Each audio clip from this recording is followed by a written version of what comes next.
الحمد لله الحمد لله رب العالمين. الصلاة والسلام على أشرف الأنبياء والمرسلين نبينا محمد وعلى آله وصحبه أجمعين. أما بعد فالسلام عليكم ورحمة الله وبركاته. نواصل إن شاء الله تعالى. قد وصلنا إلى القاعدة الأخيرة، القاعدة الرابعة. On continue notre cours, Inch'Allah Ta'ala, et ce sera le dernier cours de cette série. Et nous sommes donc à la 4e règle. L'auteur dit, rahimahullah, Al-Qa'idatu Rabi'a, Anna mushriki zamanina aghlavu shirkan min al-awwalin, لأن الأولين يشركون في الرخاء ويخلصون في الشدة، ومشركو زماننا شركهم دائم في الرخاء والشدة. والدليل قوله تعالى فإذا ركبوا في الفلك دعوا الله مخلصين له الدين فلما نجاهم إلى البر إذا هم يشركون والله أعلم. نعم. La 4e règle, c'est que les polythéistes de notre époque ont un polythéisme qui est plus grave, plus fort que les premiers. Car les premiers, à l'époque du prophète, alayhi salatu wassalam, ils associaient dans l'aisance et ils redevenaient, ou ils étaient sincères dans l'adoration, dans la difficulté. Alors que les polythéistes de notre époque, leur polythéisme est continu, que ce soit dans l'aisance ou dans la difficulté. Et la preuve de cela est la parole d'Allah Azza wa Jal dans la traduction. Et lorsqu'ils montent, lorsqu'ils voguent en mer, ils implorent Allah en lui vouant un culte sincère. Et dès lors qu'il les sauve, Azza wa Jal, et qu'ils reviennent sur terre, c'est alors qu'ils associent. Donc cette 4e règle, elle vient encore une fois nous montrer une des choses sur laquelle étaient les Arabes à l'époque du prophète, alayhi salatu wassalam, les polythéistes. Et ici, l'auteur, rahimahullah ta'ala, il émet une comparaison qui est importante entre les deux situations. Entre la situation des polythéistes de l'époque du prophète, alayhi salatu wassalam, et la situation des polythéistes qui se revendiquent de l'islam à notre époque. Et la différence entre ces deux-là, quelle est-elle ? Eh bien, c'est que à l'époque du prophète, alayhi salatu wassalam, comme Allah nous informe dans le Coran, lorsqu'il se retrouvait en difficulté, alors il se tournait vers Allah. Lorsqu'il se retrouvait en difficulté, il se tournait vers Allah. Car il savait, au fond d'eux, que donc, Allah Azza wa Jal est le seul digne d'être adoré, qui mérite l'adoration, Azza wa Jal. Et qu'il est celui qui sort la personne de sa difficulté. Et il est celui qui dissipe le mal. Et il est celui qui dissipe les difficultés, les soucis, les situations de danger, etc. Et de par cela, par le fait qu'ils avaient conscience de cela, dès lors qu'ils se retrouvaient en difficulté, qu'est-ce qu'ils faisaient ? Ils se tournaient vers Allah Azza wa Jal. Et une fois revenus sur terre, alors ils se remettent à associer. C'est donc ces idoles qu'ils prenaient avec eux en voyage, avec lesquelles donc ils voyageaient, qu'ils avaient avec eux de partout, eh bien au fond d'eux, ils savaient que ces dernières n'étaient pas d'une utilité suprême et n'avaient pas donc de véritable pouvoir. Car si c'était le cas, ils ne se seraient pas tournés vers Allah Azza wa Jal dans leurs difficultés. Et donc ce qui est frappant, c'est de voir des gens à notre époque qui se revendiquent de l'islam, qui disent la ilaha illallah, et avoir une situation encore plus grave, dans le sens où leur polythéisme, à eux, il est continu. Que ce soit dans l'aisance ou dans la difficulté, subhanallah, eh bien, ils ont toujours leur shirk. Et tu trouves des gens qui, Allah al-Musta'an, qui ont des réflexes, lorsqu'ils se retrouvent en difficulté, d'invoquer un saint, d'invoquer un wali, d'invoquer par un nom autre qu'Allah subhanahu wa ta'ala, et donc ceci dans l'aisance comme dans la difficulté. Et ceci est extrêmement grave. Ceci est extrêmement grave. Car le musulman, à l'inverse, lorsqu'il est face à une difficulté, il se tourne vers Allah. Et lorsque il se trouve dans l'aisance, il remercie Allah. Comme l'auteur en avait fait mention au début du livre, lors de l'introduction, lorsqu'il faisait une invocation pour le lecteur. Qu'est-ce qu'il dit? Il dit, je demande à Allah Azza wa Jal que tu sois de ceux qui, lorsqu'Allah leur donne, ils remercient. Lorsqu'ils sont éprouvés, ils patientent. Et lorsque ils commettent un péché, ils se repentent. Donc ici, on voit, subhanallah, que le croyant est à l'opposé de cela. Le croyant, lorsque il est dans l'aisance, il remercie Allah, il adore Allah, et il utilise les bienfaits d'Allah Azza wa Jal dans ce qui plaît à Allah. Et lorsqu'il est éprouvé, qu'il est dans la difficulté, eh bien il se tourne vers Allah en demandant à Allah de dissiper son souci, de dissiper sa difficulté et sa tristesse. Et il patiente face à cela. Et c'est ainsi qu'étaient les prophètes. Regardez l'exemple. Les exemples sont très nombreux dans le Coran. L'exemple de Yaqub alayhi salam, فَصَبْرٌ جَمِيلٌ اللَّهُ الْمُسْتَعَانُ عَلَى مَا تَصِفُونَ. Lorsque il a été éprouvé par la perte de son fils, Yusuf alayhi salam, comment est-ce que s'est comporté Yaqub? Il dit فَصَبْرٌ جَمِيلٌ, une belle patience. Il ne s'est pas suffi de dire une patience, mais il a dit plutôt une belle patience. Yunus alayhi salam, lorsqu'il s'est retrouvé dans le ventre de la baleine, à ce moment-là, imaginez, il est dans des ténèbres, renfermé dans des ténèbres. Ténèbres dans ténèbres, subhanallah. Ani dans le ventre de la mer et dans le ventre de la baleine qui se trouve dans la mer. Imaginez la difficulté dans laquelle s'est retrouvé Yunus alayhi salam. Qu'est-ce que Yunus alayhi salam il a dit? La ilaha illa anta subhanak inni kuntu min al-zalimin. La première chose qu'il a dit, première partie de ce qu'il a dit, c'est le tawhid. La ilaha illa ant. Point de divinité digne d'être adoré si ce n'est toi. C'est une affirmation. Il affirme que Allah subhanahu wa ta'ala, il est le seul à mériter l'adoration. La ilaha illa ant. Ensuite, qu'est-ce qu'il dit? Subhanak. Exalté sois-tu. Et at-tasbih en arabe, c'est at-tanzih. Le fait de rejeter tout défaut pouvant être attribué à Allah Azza wa Jal. Le fait d'exalter Allah Azza wa Jal par le fait de rejeter tout défaut qui est attribué à Allah subhanahu wa ta'ala, toute injustice qui est, toute chose injuste qui est attribuée à Allah subhanahu wa ta'ala, comme le fait de lui accorder un enfant, de lui affilier un enfant, de lui affilier un parent, ou le fait de dire qu'il se repose, subhanahu wa ta'ala, ou que les anges sont les filles d'Allah, ou que un tel est le fils d'Allah, le fait que Allah subhanahu wa ta'ala n'ait pas d'attribut, que Allah azza wa jal n'est pas ceci ou n'est pas cela, le fait qu'Allah soit injuste, et ce genre de propos qui sont interdits et et dont Allah azza wa jal est exalté.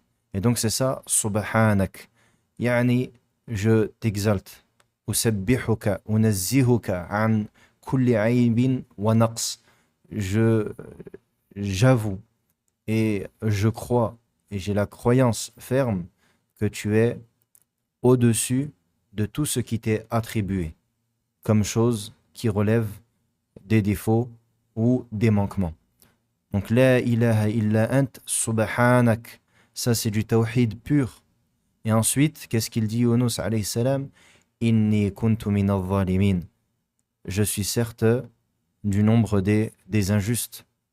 Et ici, il y a le fait de reconnaître ses torts, et le fait de reconnaître ses manquements, et le fait de se soumettre devant Allah subhanahu wa ta'ala en reconnaissant sa faiblesse, et en reconnaissant sa pauvreté, son besoin. Et ça, c'est la base du tawhid, le fondement du tawhid. Hein?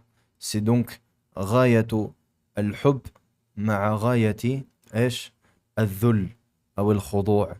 C'est le summum de l'amour avec le summum de la soumission. Et ça, c'est les deux fondements du tawhid. Tu adores Allah subhanahu wa ta'ala avec un amour sincère, unique. Et en même temps, tu as cette soumission devant Allah subhanahu wa ta'ala. Et tu as cette reconnaissance de ton impuissance et de ta faiblesse. Ya ayyuhan nasu antumul fuqara'u ila Allah, wallahu huwal ghaniyyul hamid. Ô vous les gens, vous êtes les besogneux devant Allah. Et Allah est le riche, celui à qui revient toutes les éloges. Al-Ghani, Al-Hamid. Al-Ghani, le riche dans le sens de celui qui se passe de tout et dont rien ne peut se passer de lui. Et Al-Hamid, il est celui qui mérite toutes les louanges et à qui reviennent toutes les louanges. Et il est celui à qui on attribue toutes les caractéristiques nobles, subhanahu wa ta'ala. Donc regarde les prophètes, comment est-ce qu'ils se comportent lorsqu'ils sont face à une difficulté.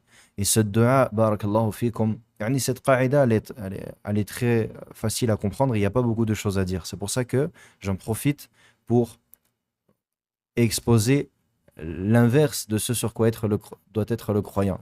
Cette qaïda, cette règle, dans les 4 règles, elle parle du fait que les polythéistes, ils avaient du shirk dans l'aisance et du tawhid dans la difficulté. Du tawhid dans la difficulté. Et le croyant, lui, et les polythéistes de notre époque, ils font du shirk dans les deux situations. Donc ça, c'est ce sur quoi il ne faut pas être. Et ça, c'est la chose qui montre la gravité de ce sur quoi sont les polythéistes de notre époque qui se réclament de l'islam. Donc, à l'inverse, le croyant, lui, doit suivre dans son cheminement la voie des prophètes et des envoyés et la voie du livre d'Allah subhanahu wa ta'ala. Donc regardons à l'inverse comment est-ce que le tawhid des prophètes, lui, est constant et que le tawhid des croyants est constant. Le croyant, peu importe dans quelle situation il se trouve, il est reconnaissant et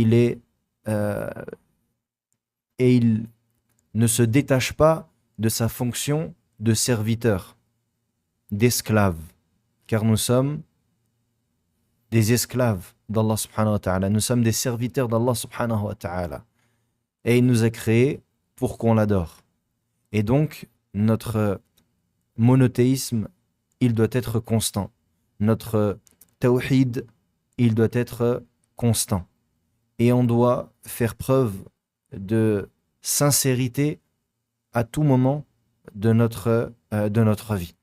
Et c'est pour cela que on doit sans cesse se rappeler de la grandeur d'Allah subhanahu wa ta'ala, du droit d'Allah azza wa jal, de la perfection d'Allah subhanahu wa ta'ala, dans ses noms, dans ses attributs, dans ses actes.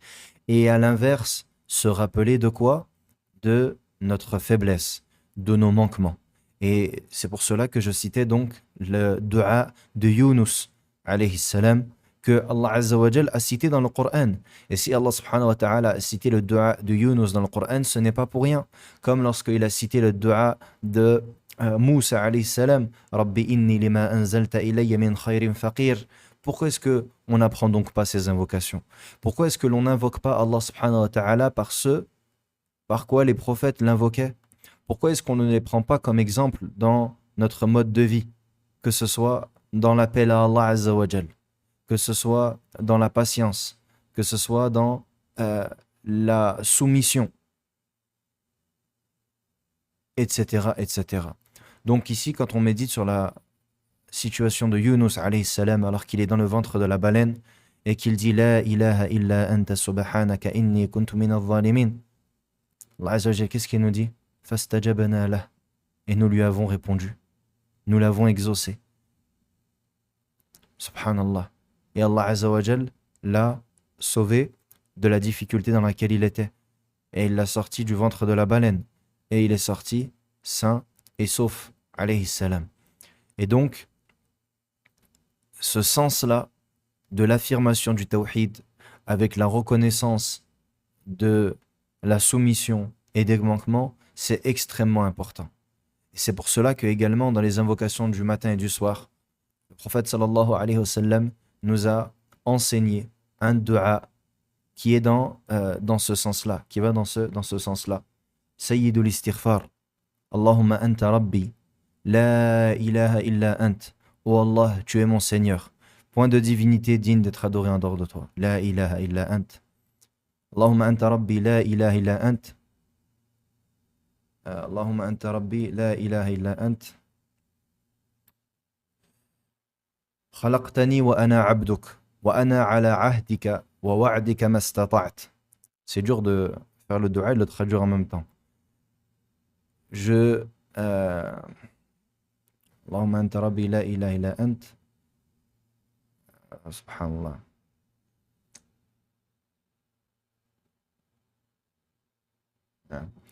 Je suis sur ce sur quoi je suis sur le pacte que j'ai fait avec toi, autant que je peux.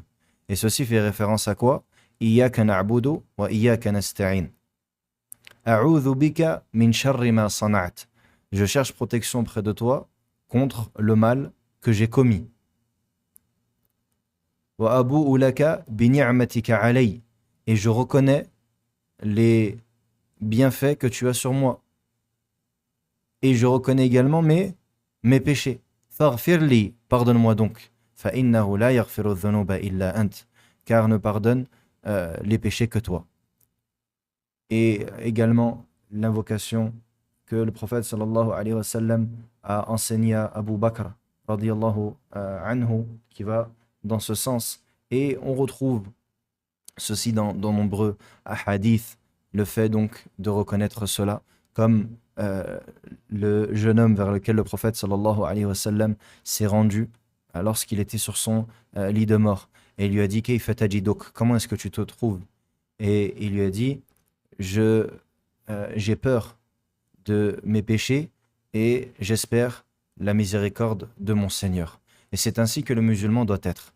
Le musulman doit reconnaître le tawhid d'Allah Azza wa Jal et il doit également reconnaître son manquement et avancer de cette manière. Avancer de cette manière. Ceux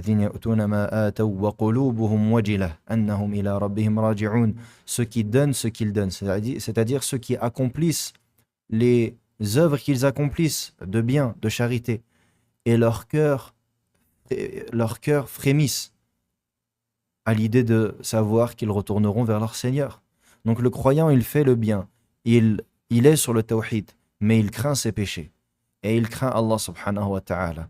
Et les versets et les hadiths dans ce sens sont très nombreux, Et donc nous, on doit agir ainsi. Amman yujibul muddarra idha da'ahu wa yakshifu su. Subhanallah. Allah subhanahu wa ta'ala nous dit dans le Coran, qui est celui qui dissipe le mal? Et qui est celui qui répond à celui qui est dans la difficulté? Amman yujibul muddarra. Al-Mudtar, celui qui est dans la contrainte, celui qui est dans la difficulté. Wa yakshifu su, et qui dissipe le mal. Subhanallah. Qui? Allah subhanahu wa ta'ala.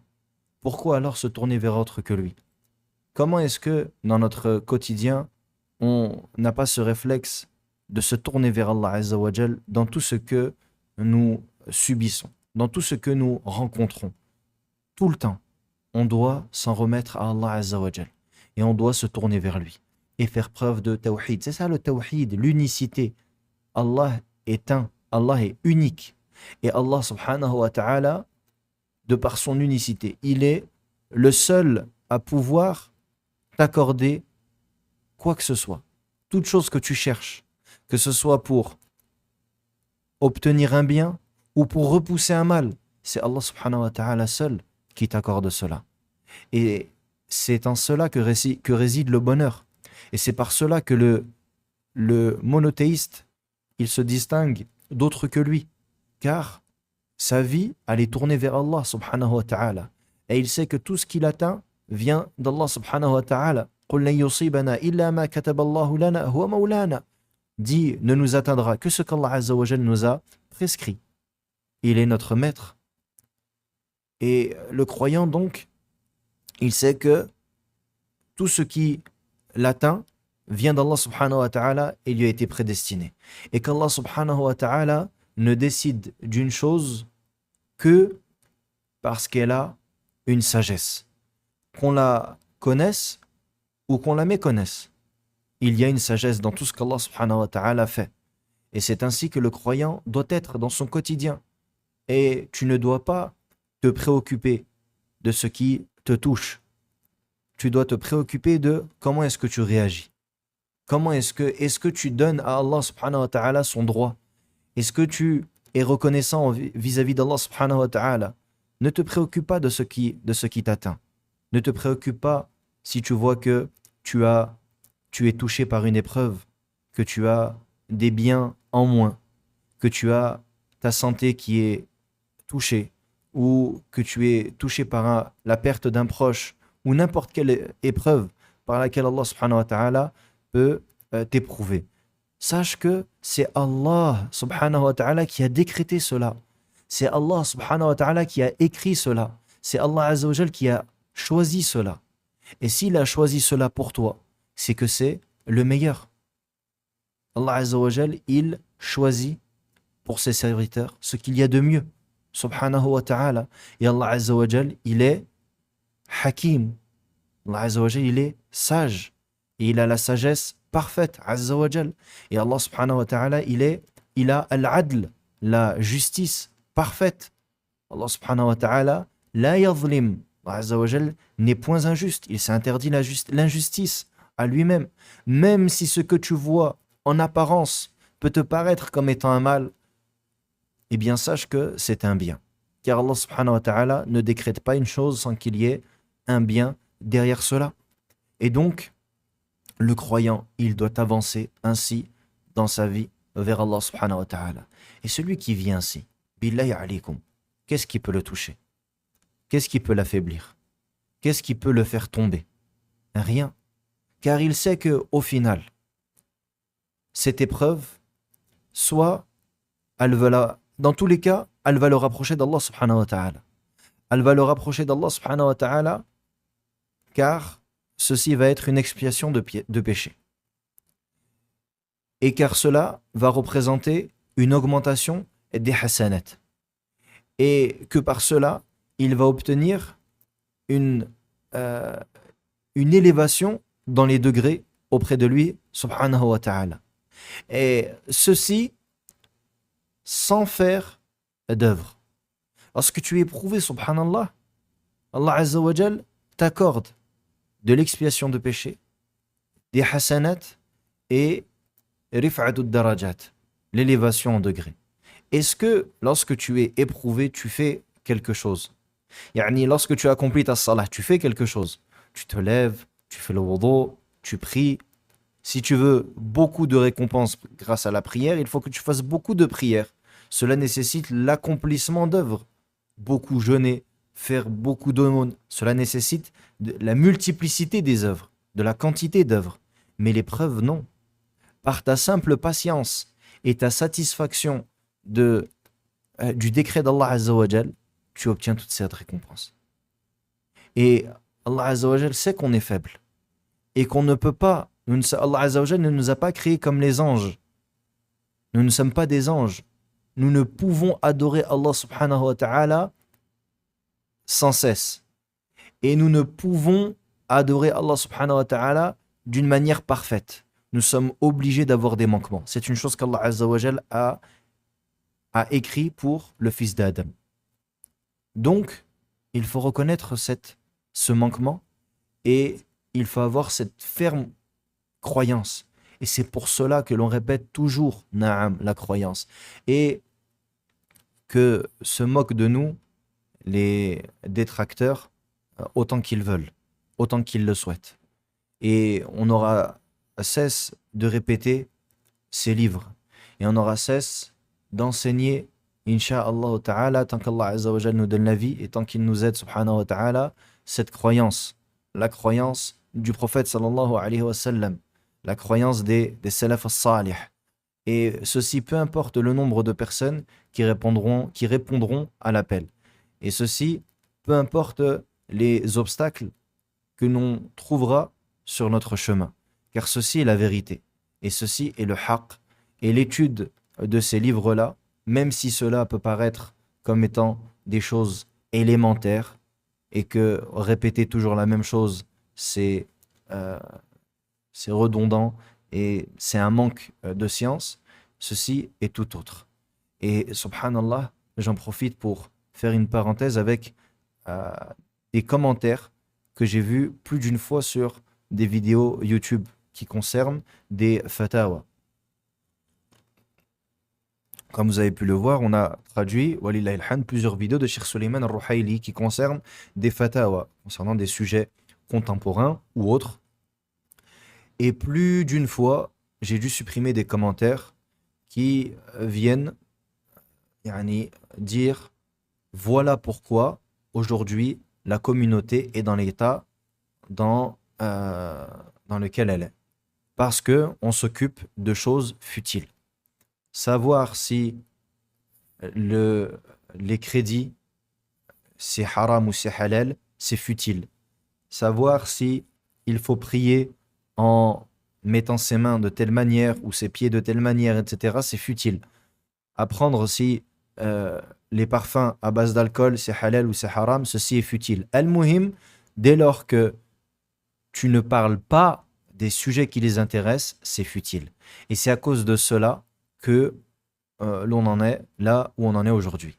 Et c'est pour cela que les kuffars, ils montent sur la lune et qu'aujourd'hui, nous, on est dans le tiers-monde et qu'on est en difficulté, etc., etc.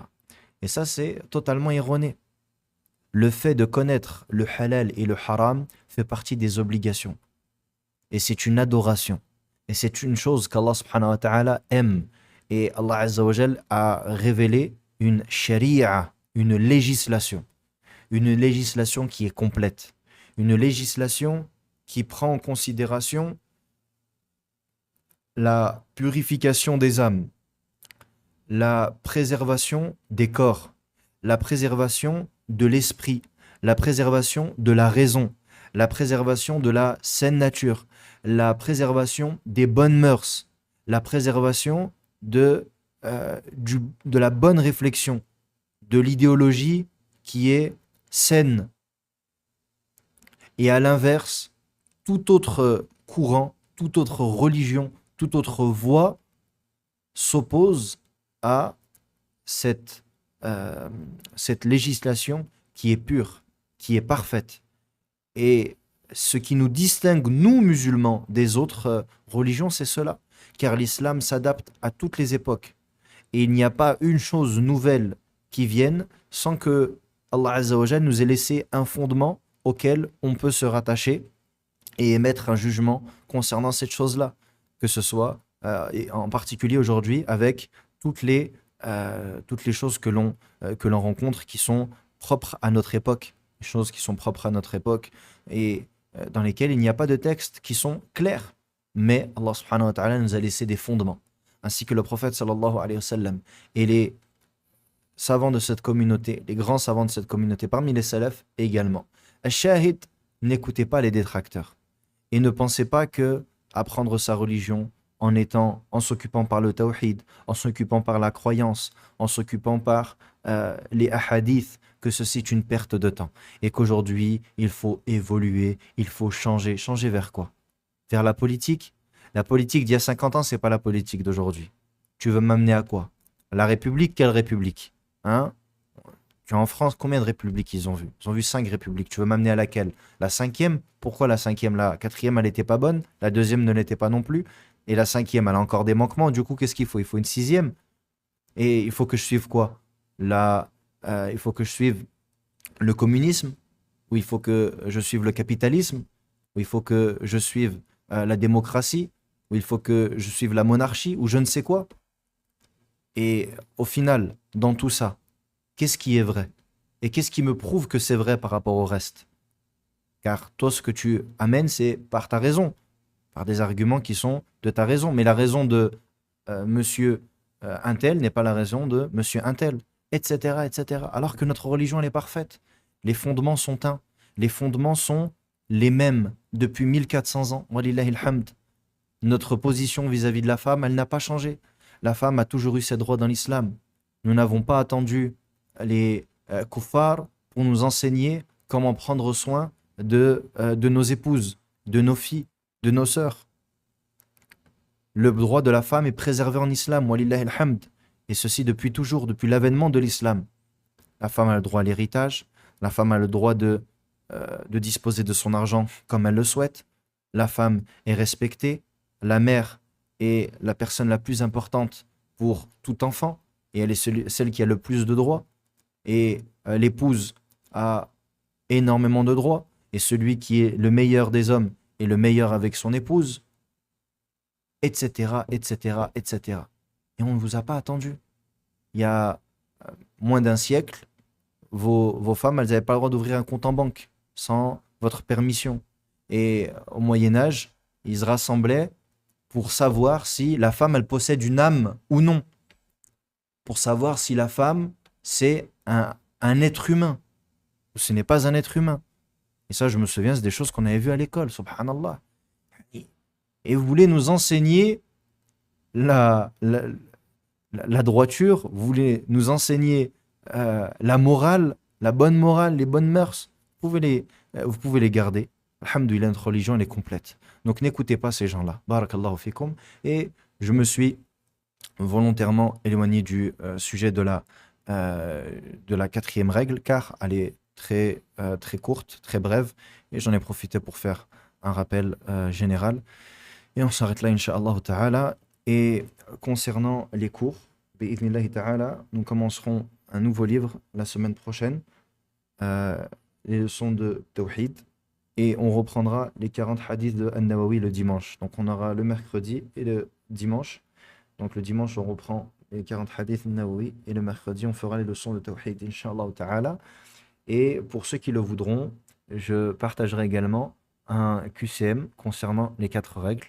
Donc je vous enjoins à relire le matn au minimum, les 4 règles, et de réécouter les cours si possible.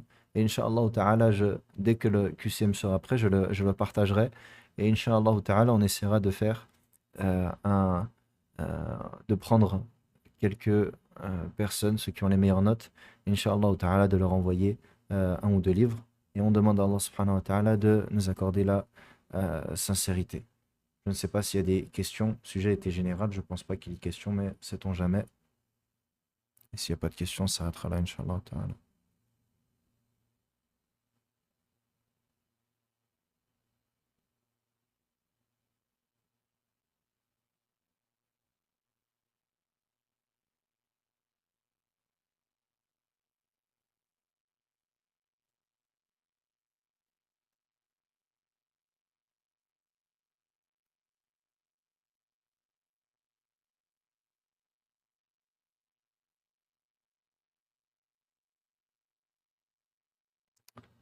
Subhanallah. Je ne sais pas si le frère est dans le chat,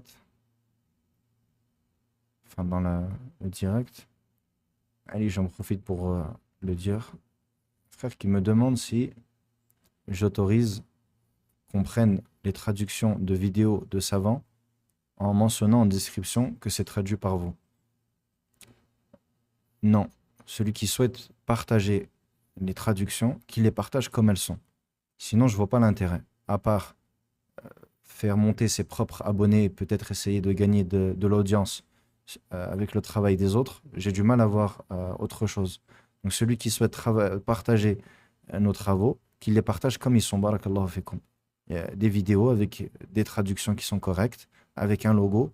Partagez-les comme elles sont. Jazakumullah khairan. Et s'il vous plaît, ne prenez pas en essayant de faire des choses euh, qui n'ont pas lieu d'être. Yani. Je prends la vidéo, la traduction, mais je mets en description que c'est traduit pour moi. Pourquoi tu mets pas la vidéo directement, Akhil Karim? Mets la vidéo directement. Pourquoi tu veux prendre la traduction et me mettre en description que c'est traduit par moi? Je comprends pas ce genre de fonctionnement. طيب je vois qu'il n'y a pas de questions. On s'arrête là, Inch'Allah ta'ala. Barakallahu fikum, jazakumullahu khairan. سبحانك اللهم وبحمدك أشهد أن لا إله إلا أنت أستغفرك وأتوب إليك. السلام عليكم ورحمة الله وبركاته.